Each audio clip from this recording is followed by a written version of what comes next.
Regardez l'Irak, la Libye. Est-ce que c'est le bonheur là-bas? Est-ce que ces pays sont en sécurité aujourd'hui? Nous savions tous que Kadhafi était un tyran. Mais pourquoi n'écrivez-vous pas ce qui s'est passé après sa chute, à Sirte notamment? À plusieurs reprises, le président français s'est permis de critiquer la politique de Vladimir Poutine. Le président russe n'a jamais réagi à ces attaques, mais lors d'un tête-à-tête, Nicolas Sarkozy va lui en donner l'occasion. Nicolas Sarkozy, très sûr de lui, commence à dire « Avec moi, on va parler des sujets qui fâchent, et il n'y aura aucun sujet tabou. Les centaines de morts en Tchétchénie, pour moi, c'est inadmissible. Ania Politkovskaya, la journaliste russe assassinée, pour moi, c'est inadmissible. » Vladimir Poutine, écoute, commence par juste laisser parler Nicolas Sarkozy. Il l'observe et il laisse un temps de silence. Un temps de silence qui d'ailleurs installe une certaine gêne. Et puis il prend un air un peu narquois et lui demande « C'est bon, t'as fini là ?»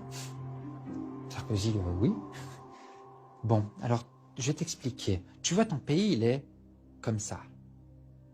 Mon pays, il est comme ça. Alors maintenant, de deux choses l'une. Ou bien tu continues sur ce ton et je t'écrase, ou alors tu arrêtes de parler comme ça et tu verras, tu viens juste de devenir président de la France, mais je peux faire de toi le roi d'Europe.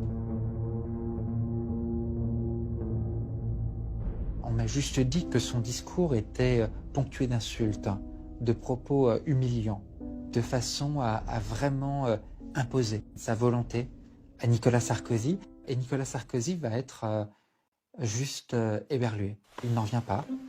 Et Nicolas Sarkozy va avoir du mal à s'en remettre. Il est encore sous le choc de cette conversation lorsqu'il se présente à sa conférence de presse. Mesdames et messieurs, qu'est-ce que vous préférez, que je réponde aux questions? Alors, y a-t-il des questions? Dans la salle, tout le monde s'en rend compte. Et les journalistes s'amusent à penser que la rencontre avec Vladimir Poutine a été un peu trop arrosée de vodka. Les commentateurs de l'époque avaient oublié que Vladimir Poutine, lui, ne boit pas ou pratiquement pas, et Nicolas Sarkozy non plus d'ailleurs. On a eu cette interprétation sur la soi-disant ivresse de Nicolas Sarkozy, alors qu'il était en fait simplement KO debout du fait de l'humiliation que venait de lui infliger Vladimir Poutine. Nous avons évoqué tous les sujets, la Tchétchénie, la journaliste, les droits de l'homme, les droits des homosexuels. Nous l'avons fait calmement, sereinement, mais je l'ai fait sans aucune agressivité. C'est parce que je crois dans la politique étrangère de la France, qui est une politique fondée sur l'indépendance. Et il y a des sujets sur lesquels nous avons des alliances fortes avec les États-Unis d'Amérique, en matière de sécurité collective, et où nous travaillons remarquablement bien, ce qui fait que moi je dois constamment parler avec le président Trump, et nous avons cette relation très forte. Et il y a des sujets sur lesquels nous avons des désaccords.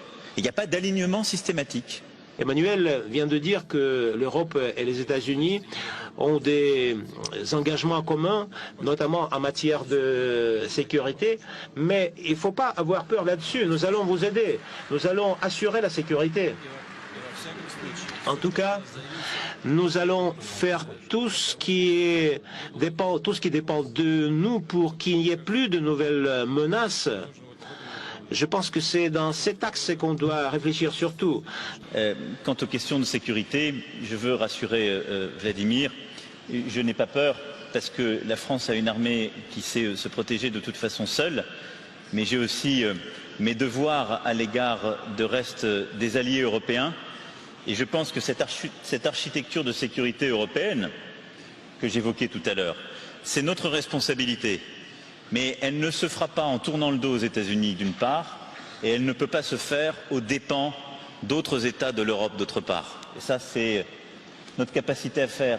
Donc je n'ai pas peur, et je veux faire, mais on a chacun notre bout du chemin. C'est bien dommage Bien dommage.